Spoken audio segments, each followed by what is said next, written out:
सागर महाराज जी के श्री चरणों में बारंबार नमस्तु नमस्तु नमस्तु। महाराज जी, मैं आप सभी लोगों को ये बताना चाहता हूँ, मैं वर्धमान कॉलोनी में माली हूँ और वहाँ पर प्रभु के यहाँ पर सेवा करता हूँ। आज अपनी ज़िंदगी में मैंने पहली बार माइक पकड़ा है। गुरुदेव से मैं आशीर्वाद चाहता हूँ कि मुझे बोलने की अनुमति दें। प्रभु मैं ये चाहता हूँ गुरुदेव, मेरी माँ को अभी अगले महीने में अटैक आ चुका था, मेजर अटैक, जो कि मैंने भाग्योदय में भर्ती कराया माता के लिए। और उन्होंने बताया, डॉक्टर ने बताया कि मेजर अटैक आया है। 3 दिन भर्ती रही, उसके बाद माता डिस्चार्ज होकर घर आ गई। मैंने सोचा कि अब क्या करूं। डॉक्टर ने कहा कि इनकी एंजियोग्राफी करवाना है। मैंने सोचा कि ठीक है करवा लूँगा। उसके बाद मेरे को समझ में नहीं आ रहा था कि कितने का कैसा क्या खर्चा आएगा, फिर भी मुझे समझ में नहीं आ रहा था। फिर मुझे मनोज भैया मिले, मंदिर के मंत्री जी हैं मनोज मासा। इन्होंने बताया कि आप गुरुदेव के समक्ष चलिए और वहाँ पर शांति धारा करवा लीजिए। मैंने गुरुदेव के समक्ष जाकर शांति धारा करवाई कटरा बाज़ार में, और वहाँ पर शांति धारा करवाने के बाद मेरी माता को बहुत अच्छा लगता है। एक दिन फिर से माता जी की तबीयत फिर गड़बड़ होने लगी। उस समय गुरुदेव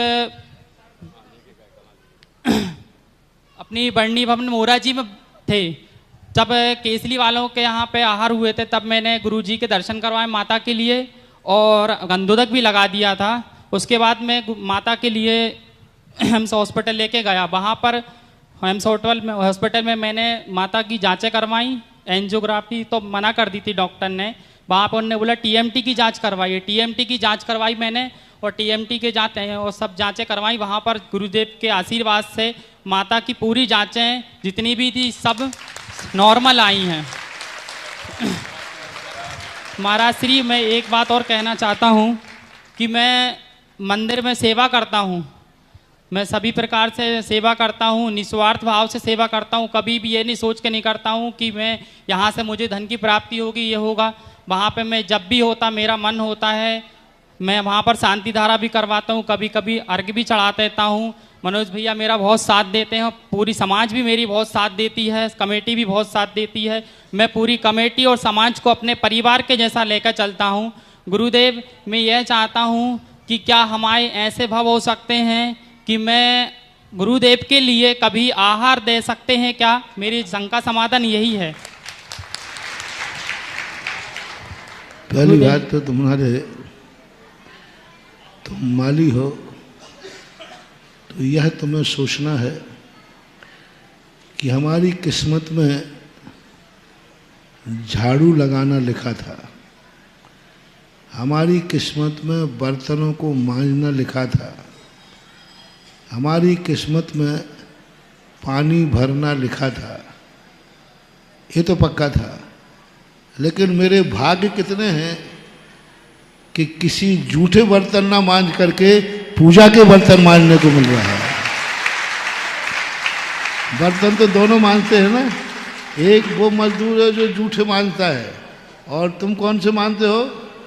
तो ये सब भाव तुम्हें आ जाए कि हे भगवान, मेरी किस्मत तो थी कि हमें बर्तन तो मांजना पड़ते, लेकिन हे प्रभु तेरी कितनी कृपा है, दुनिया के वो गरीब जो जूठे बर्तन मांजते हैं, और मेरे भाग्य देखो प्रभु, मैं तेरी पूजा के बर्तन मांजता हूँ।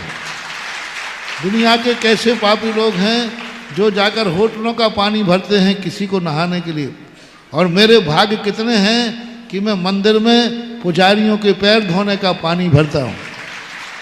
दुनिया के लोग सड़कों पे झाड़ू लगाते हैं तब उनको 2 रोटी मिलती है। मेरे कितने भाग्य हैं कि मैं मंदिर में झाड़ू लगा करके जी रहा हूँ। तो ऐसा आनंद यदि तुम्हारे अंदर आता है तो घबराओ मत।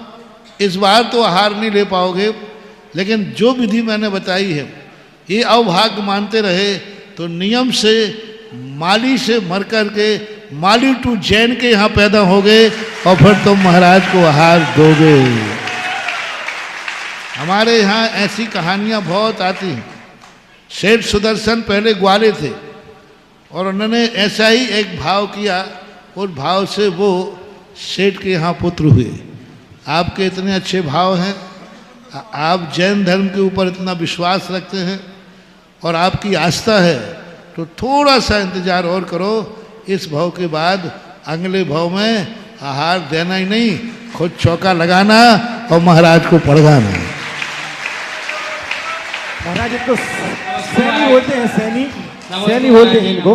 और आज के